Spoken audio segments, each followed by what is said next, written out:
invite the Deputy Inspector of General of the Gambia Police Force, Mamadou Sow.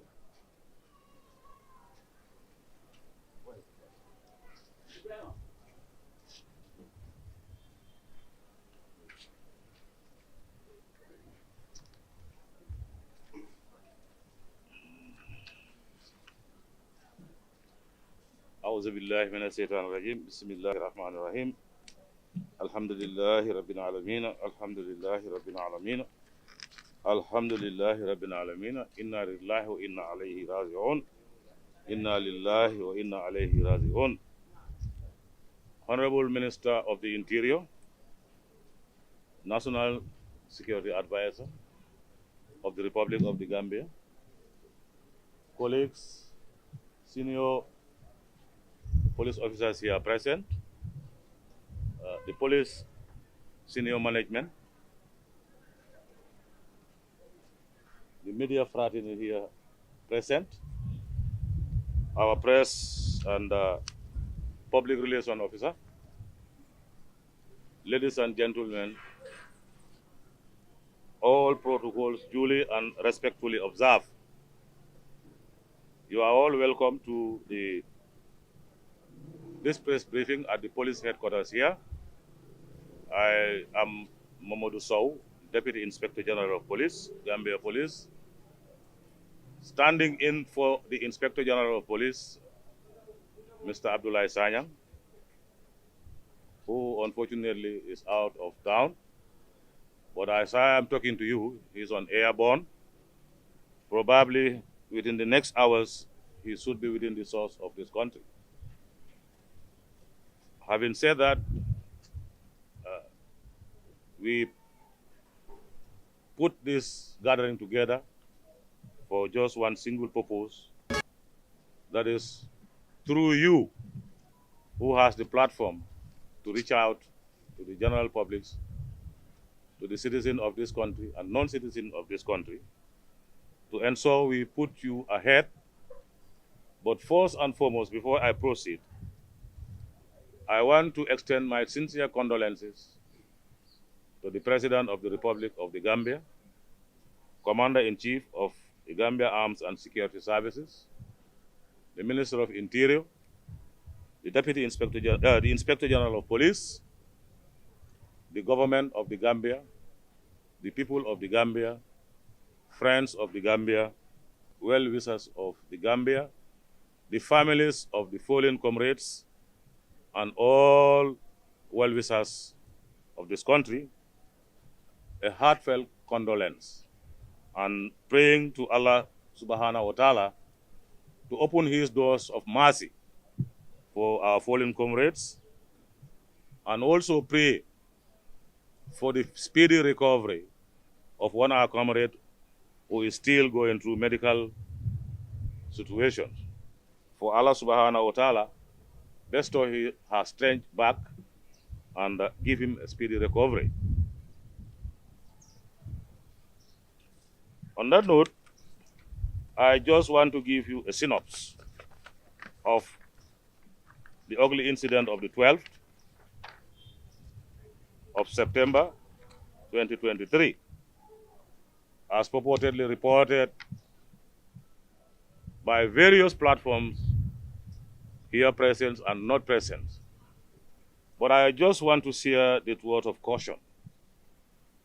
We did share information lines to the general public in respect of information and in assisting for the speedy and effective investigation. But I have noticed with dismay that there are a lot of informations going on the media, and they are not helpful. I think the source and the direction of all those information should have been transmitted to the police, or the police be informed, in order to harvest those informations and eventually put them into perspective, put them into use to help the situation. But not only sitting in your own comfort zone releasing information that is unrefined. And some of you who work in the media fraternity would attest to this fact, that information is very powerful and is very dangerous. In a sense, if it is not carefully checked, can lead into very, very serious situations. So having said that, we've lost 2 male police officers, private or police constable Pate Jallo and police constable Sangye Mende Gomez. Police constable Sangye Gomez, WPC Ansi Jao, a brave, determined, gallant, and very illustrious WPC, who is recovering from her predicament. And unfortunately, since the onset, up to today, this morning, there are reports circulating in the social media that she has succumbed to her injuries, which is definitely uncalled for, definitely inhuman, and definitely far from the truth. I would like to tell you from this point where I'm standing now, she is out of danger and recovering well and responding to treatment as it is required to be. So being the case, this is why I have started with that bottom of telling us how information is dangerous and how information is powerful and how deadly information is. So if it is not gone to the real root, it might cause some complications. So having said that, I'll get into some of the synopsis of how the events has unfolded. There are other reports also that are circulating within the media, which is unfounded, unrefined, unhealthy, and desire to smear and intimidate, harass, or even to the extent of terrorizing the society, which are seriously unfounded. As far as we know, here is the truth, and this is the truth, and the whole truth. On that fateful day, we noticed a significant amount of telephone traffic from the suspect and a lot of callers between the hours of 1900 or 1800 to 2100 hours. A high volume of telephone traffic. All right? I want to seize this indulgence also to apologize on behalf of us to the general public and to you, the media here, because I will use acronyms here that are coded and probably is only those who are working in the security fraternity who can uncode those codes because they go along with them. They are done significantly for only one particular purpose: to protect present, before, and after security operations, as far as security situation is concerned. So like I said, I do apologize if you cannot uncode those codes and you don't understand what they are. We can't present this presentation here without having mention of them. And probably it could be very much tedious for other people to understand. But that's how our job goes on. Like I said, this telephone traffic was identified on the grid 02854 Whiskey Echo 925. If you put this into context, it gives you Bruceville turntable. There's a cell tower, but it's coded as this, and this figures, it is only us who knows. We do that to ensure that we protect our future operations and incoming operations. This is where that significant amount of telephone traffic was going on, as per the suspect's cell phone. Having said that, few hours later, the same signals were picked up at grade 004 29902 Sierra Zulu and close to latitude 1310. You put this also into perspectives, it gives you between Sifo and Dimbaya. Some moments later, the same signals were picked up at grids 35593 Echo Tango 0441 latitude 1355. That is the edge of the Gambian border into Casamas. So that means from this point here, the suspect has been moving. And as a result of that, finally, his location was detected into the Senegalese territory, and that's where the telephone signals went dead. This is what we know, and it's a fact. Because grid references, most of us here, I think we have very few people who can measure grid references because they are coded internationally. They are used by militaries, security services across the globe. So, by 17 to 1800, we received the first signal of his presence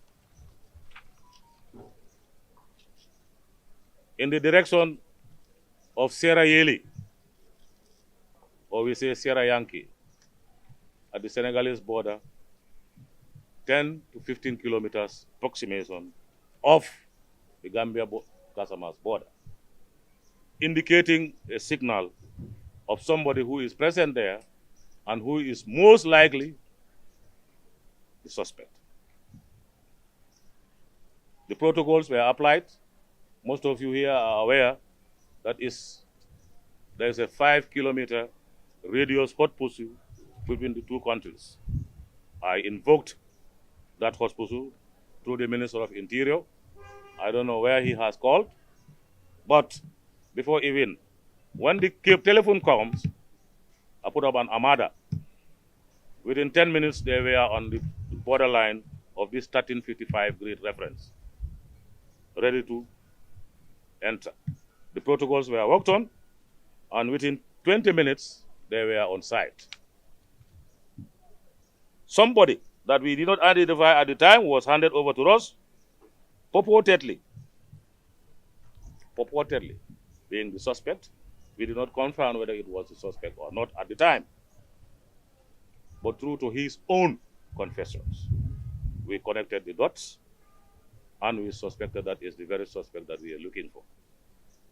So in that 30 hours now, so far we have significant leads that direct to a direction where he is totally implicated, and the weapon used from his own mouth, that he has been possessing a weapon for a very long time, and indeed this said weapon was with him the Thursday that court sitting was in Banjul, from his own mouth.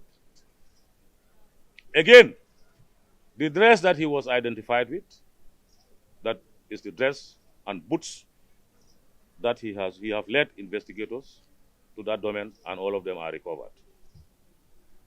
So, on the nutshell, for now, this is much we can share with the general public to tell them that the investigation is on court, and there are so many positive leads indicating to the suspect of being an accomplice or being the perpetrator of this horrendous crime. But these are just few among the lot that can be provided for now. We will continue updating the general public, the press, and everybody who lives within the territorial limits of this country. But a further plea, please before you release any information as far as this saga is unfolding, come to us. We share it, we refine it with you so that it can be a content that can be consumed. And let's put at the back of our mind, like I said, information is power. Information is dangerous and needs to be protected very jealously and very seriously, without which it can provoke situations beyond our control, and nobody foresees that. On that note, ladies and gentlemen, Honorable Minister, National Security Advisor, DGSIS, Police Advisor, Senior Police Command, and other services here present, I thank you for your attention.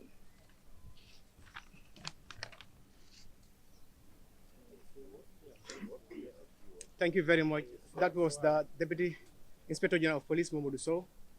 I now have the honor to invite the National Security Advisor. No, Police Advisor. You should have spoken before me.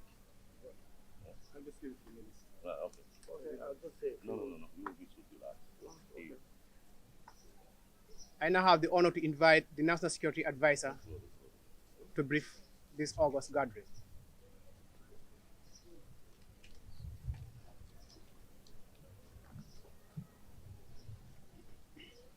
أعوذ بالله من الشيطان الرجيم بسم الله الرحمن الرحيم إنا لله وإنا إليه راجعون إنا لله وإنا إليه راجعون إنا لله وإنا إليه راجعون.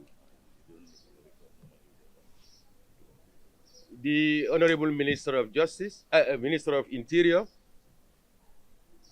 Honorable Siaka Sonko, the Director General of the State Intelligence Service,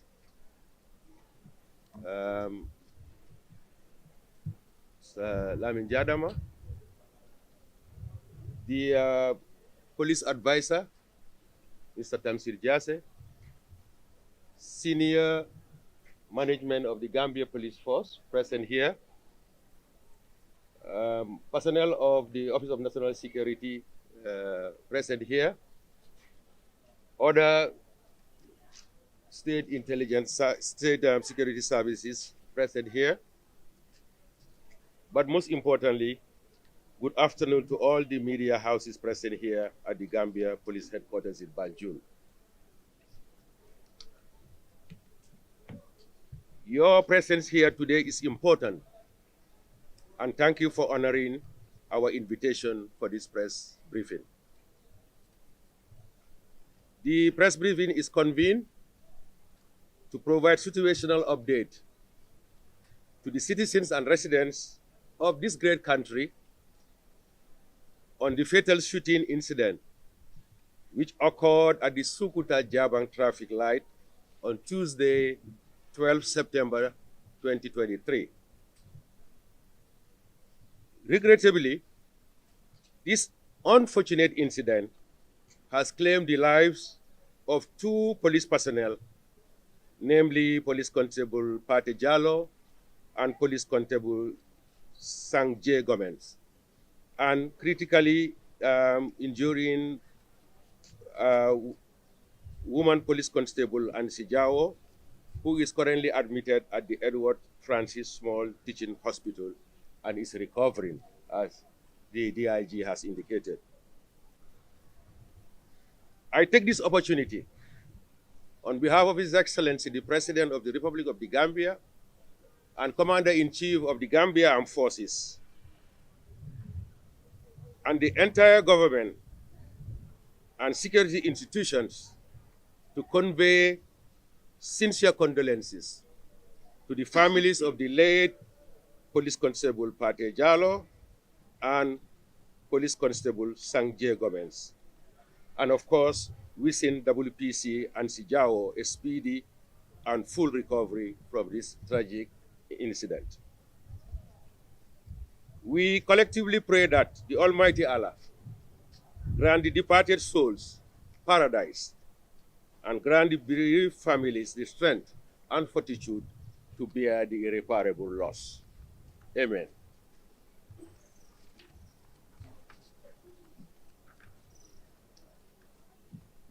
Admittedly, These are not only trying times for the bereaved families, but also represents a heavy loss to the entire nation, and in particular, security sector in the Gambia. But most importantly and profoundly, the institution where the two deceased belong to, the Gambia Police Force. As I mentioned earlier, we are deeply saddened by the shooting incident, which is a terrific, barbaric, cowardly, irreprehensible, criminal, and totally condemnable by all standards of humanity. Contextually, the Gambia Police Force and all other security and law enforcement agencies are responsible for the maintenance of law and order, thus guaranteeing peace and stability in the country. In the exercise of this sacred national duty, these officers face danger to their own lives and safety, and in this instance, they pay the ultimate price with their own lives in carrying out this national duty for their country. I would like to applaud the remarkable leadership exhibited during this challenging period by His Excellency the President of the Republic of the Gambia and Commander-in-Chief of the Gambia Armed Forces. His leadership truly inspired the nation and demonstrated true statesmanship and steadfastness and devotion to his responsibility as head of state under the Constitution of the Republic of the Gambia. We salute him for his courage and the pronouncement he made in the aftermath of this tragic incident, particularly the assurances provided to the nation that the sanctity and the integrity of this country is uppermost and will be safeguarded at all costs. Additionally, the visit to the injured WPC Jawo and the reward he pledged for information leading to the arrest of the perpetrators was inspiring and indeed remarkable. At this point, I would like to provide a brief update on the ongoing investigations being carried out by the multi-sectoral panel that was convened to investigate this unfortunate incident.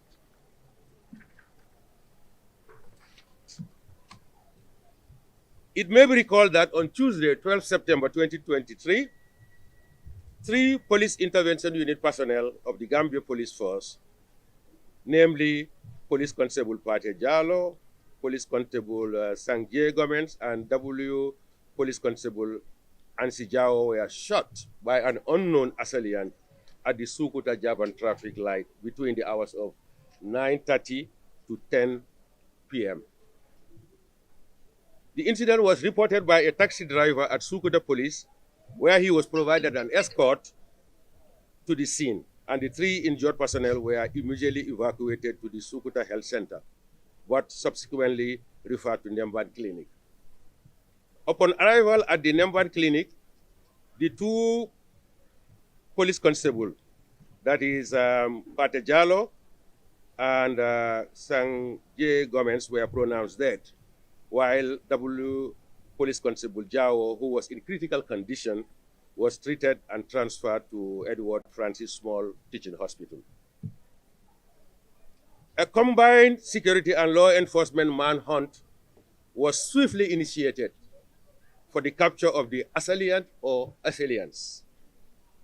A male civilian eyewitness, in the exercise of his civic duty, provided leads to the police and described a male person whom he believed was involved, who was a solitary figure clad in haftan, our traditional attire, and was wielding a pistol. Further investigators engaged witnesses who were believed to have been present at the scene and also scrutinized CCTV footages in the immediate vicinity and surrounding of the Sukuta Jabang traffic light.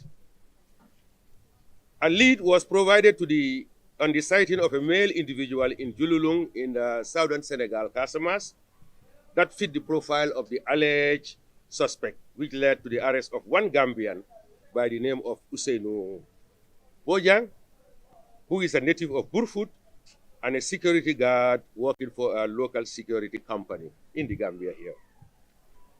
He was arrested on 13 September 2023, with the support of our Senegalese counterparts and subsequently extradited to the Gambia.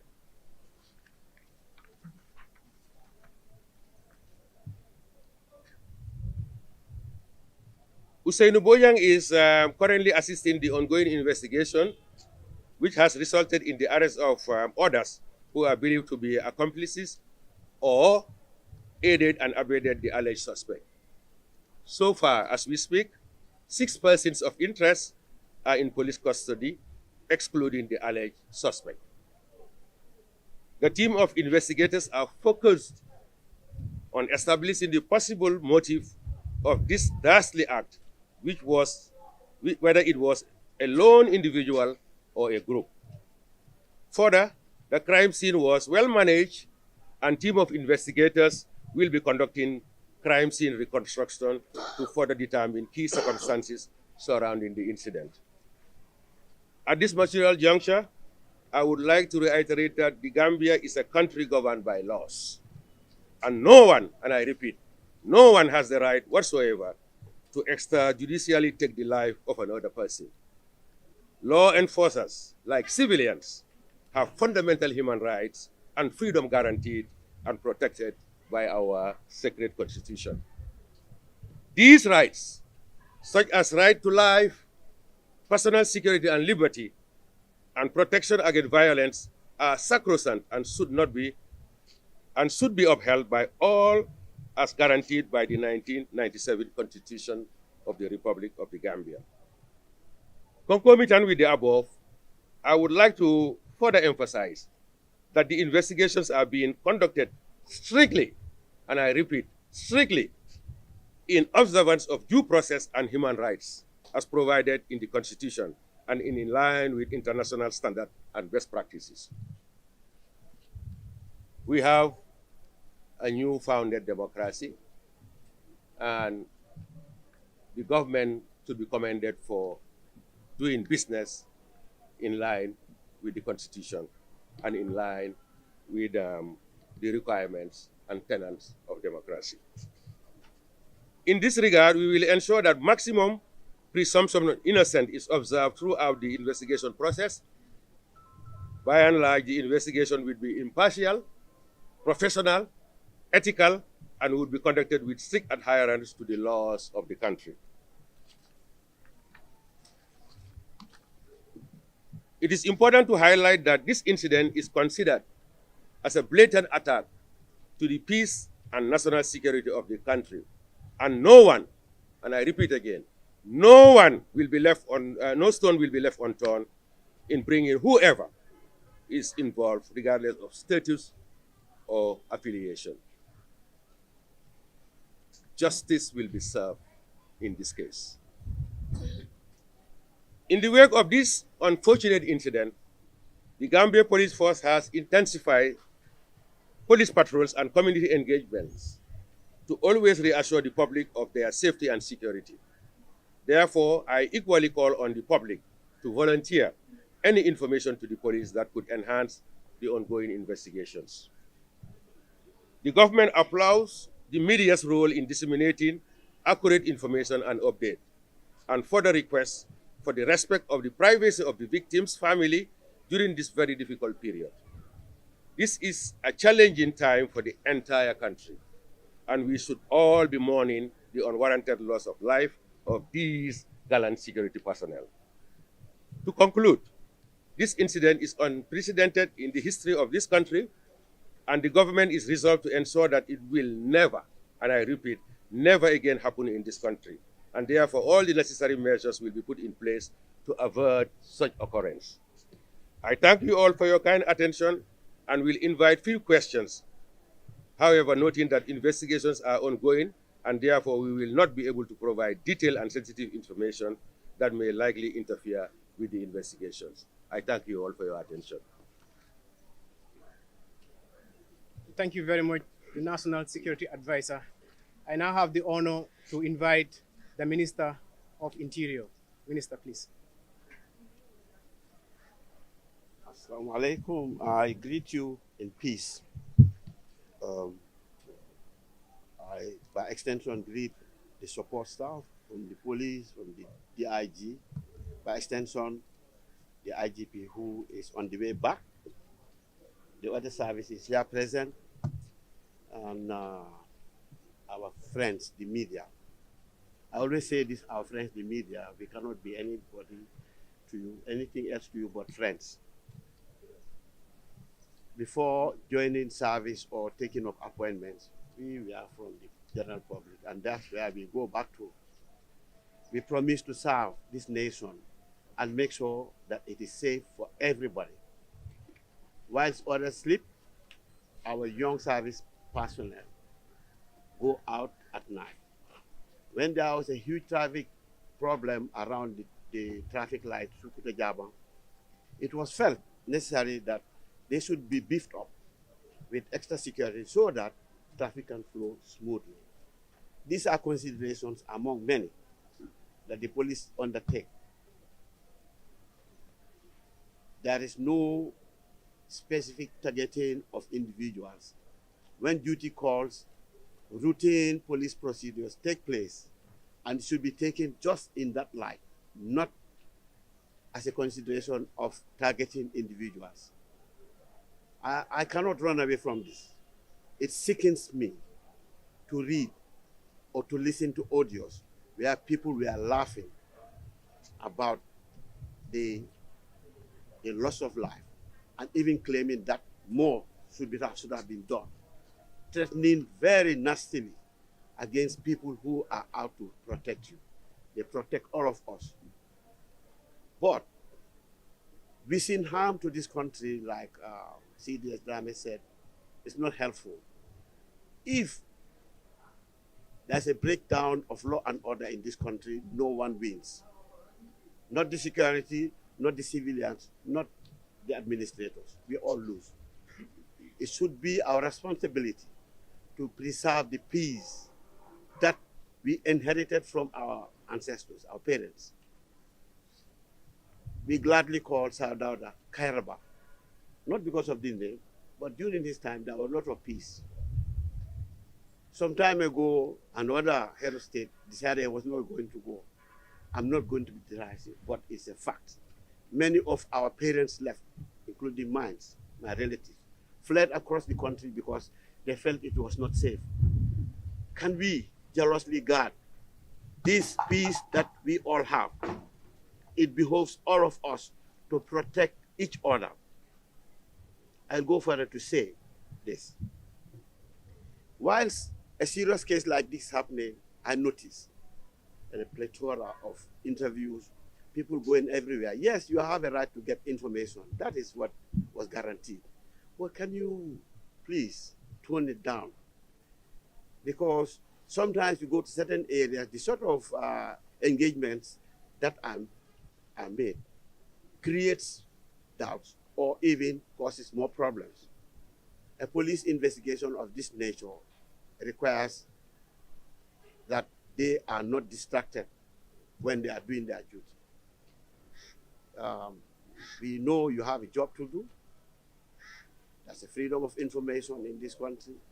But if this is abused, it affects all of us.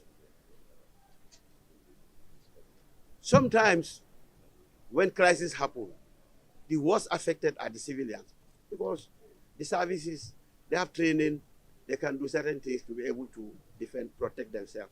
But really, our brothers and sisters out there, they need the support of the services. Can we please show some love to the servicemen?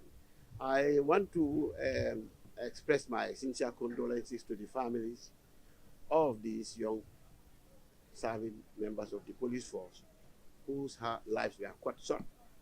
I would also like to commend the leadership of His Excellency, President Adobo. When I was informed by the Minister of Defense that this happened around the Sukuta traffic light, like many, I said, no, it cannot happen. But I rushed to the scene, and there I was joined by many other services, their chiefs, to assist in the investigation. I noticed at the scene so many people who had nothing to do with it milling around, and it is very dangerous. My warning, my advice, I don't know everything, but we have experienced some. Please, an incident where danger lurks, please, civilians and others who have nothing to do, please walk away. If you have information, share it. There's no need to jump onto the scene. You are not adding any value. Instead, you are creating problems. It is very dangerous. I remember there was an incident where a young girl apparently died from some alleged malpractice in the house. Even before the police arrived on the scene, civilians jumped on the scene. You tamper with everything that the police could have to deal with the case. If the case is unresolved, you turn around and say the police are ineffective. Whenever incidents happen, certain things are left on the spot that the police can pick up to assist them in their investigations. Going onto the scene just because you have a mobile phone, picking up shots and trying to be very active. I'm not talking about the journalists, you are professional, but sometimes it happens with you too.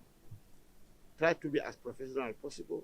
Ask for advice as to how you can approach wherever you are going, and then you assist. But any other way is not helpful, it's obstructive. I just want to congratulate the President for the leadership that he undertook to lead us in these trying times, trying to show us the way. Visited the hospital to see the injured policewoman, and also went to the mortuary to pay our last respects to the two officers. We are going to the funeral of one of them. It's going to be a very somber ceremony. We are very sad to go, but we have to go to show our respects to our colleagues. We'll be going there very soon. And just like the DIG said, you'll be invited, and the National Security Advisor said, we'll be inviting you once in a while to give you updates. In the meantime, could we try to exercise some restraint? Try not to be going into areas that you will be asking questions, probing into areas that can even tamper with the investigation. Please, we ask this respectfully. We appreciate you, but there are certain things that if you do, will not help. So on that note, I thank you all for your attention. Thank you. Thank you very much, Honorable Minister, and thank you very much for the earlier speakers. We are about to conclude this session, and before we do that, we want to invite few questions, no more than 5 questions. Okay, good afternoon, everyone. My question goes to the Deputy Inspector General of Police, Mamadou Sow. In your deliberation, as giving us synopsis of updates, you mentioned about the recovery of a weapon from the principal suspect. Can you go into details about what sort of weapon is this? Thank you. I think you are not within the podium here. There was no recovery of a weapon mentioned by me. We said he was in a possession of a weapon prior to this long time ago. So listen carefully. I didn't mention of any recovery. Thank you. Yes. On my right? Yes. Thank you very much. This is Keba Ansumane for the Alkamba Times. My question is to the National Security Advisor, who earlier mentioned that 6 people were arrested, in connection to the case. We would like to know the names of these people and whether they have any connection with this serviceman. The other question is, we understand the suspect used marked pistol. We would like to know how did the suspect manage to get this marked pistol. Thank you very much. Thank you for your question.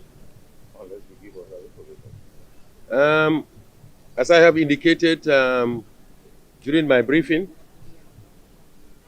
other than the suspect, Hussein Bojang, there are other 6, but I will not mention their names here. But what I can also indicate to you is that as far as the information we have from the investigators, none of them are associated with any of the security institutions at the moment. This I can highlight to you that yes, other than Ousseynou Bojang, there are other 6, but for sensitivity and the nature of the investigation that is unfolding, I am not at liberty to give you names, but I can also tell you that at the moment, none of them are known to be part of the security services. The second aspect of your question was... We understand the suspect used yes. pistol. Yeah. How did the suspect get to have or to have that pistol? No, I can take it. I can take it. I am not aware where it was indicated in the reports that was available to me that there was a specific description of the weapon. What we know is that it is a pistol. It's a firearm. What we also know is that the suspect have indicated to us that he acquired the weapon in Casamas. The suspect have also indicated to us that he has not served in any of the security institutions, but was a member of the rebel group in Casamas. That I can tell you. The weapon is not from any of our inventory as far as our arms and ammunition are concerned, but he has indicated to us that he was a member of the rebels and he has fought in the Casamas insurgency, and this is where he acquired the weapon. And unless we lay hand on that weapon, which we are doing our best to do so, we will be able to give further information as it relates to that. I hope that answers your question. Just a rejoinder. I think I have made this point in my statement, that be careful of the sideline information that you have. Before you release it, confirm with us. No, you didn't. Because it's not supposed to be part of the press briefing, because we don't have that information. You did not confirm your information of a map. Where do you get that map? Not in any of the reports. So please, ladies and gentlemen, be very careful of that. Okay? Please. That's the second. That's the third. I'm going this way. Yes. From. Okay, you can start from there. Yeah. My first question is, are there any connection between the victim and his father? And the second question is, after this, can you provide the timeline for the investigation and the legal procedures? And the third question will be... Just one, please. Just one. Just one. The first one. We are going with the first one. Please. As far as the preliminary reports, as it relates to the investigation is concerned, we are not aware of any affiliation or relationship between the accused and the victims. I think that was your question. We are not aware of their familiarity. What we knew is that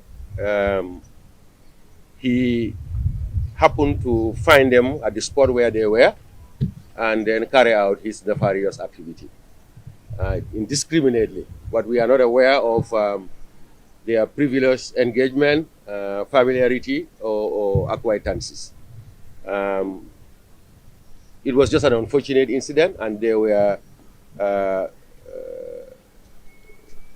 victims who were at a spot where somebody was out to do no good, and they became casualties of that.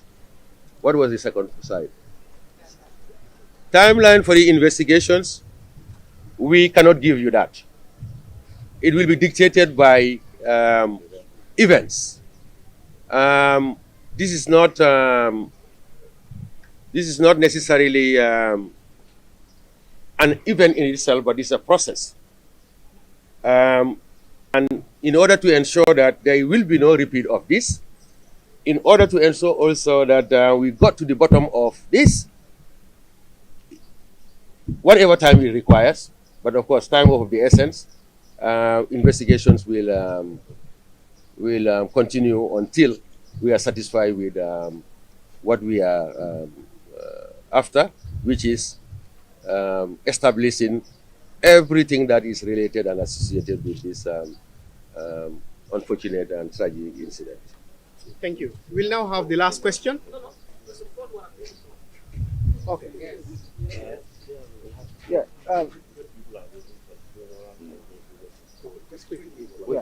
Yeah. So for me, like, I'll take from the statement of the National Security Advisor during the coup attempt. You promised that you would update it, or you never did. So here too, you are promising us. I want to know how will you do that? Well, my question is, you are talking about timeline. You open it, and the Constitution is saying 72 hours. How are you going to respect their rights? You are confusing two things.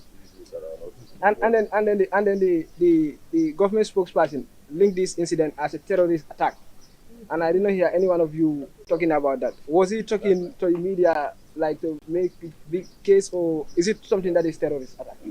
Thank you very much. Thank you for that question. Classification of a crime as a terrorist attack is the prerogative of the state. We have classified it as terrorist, but yes, and you wanted assurance that we'll be given press statement.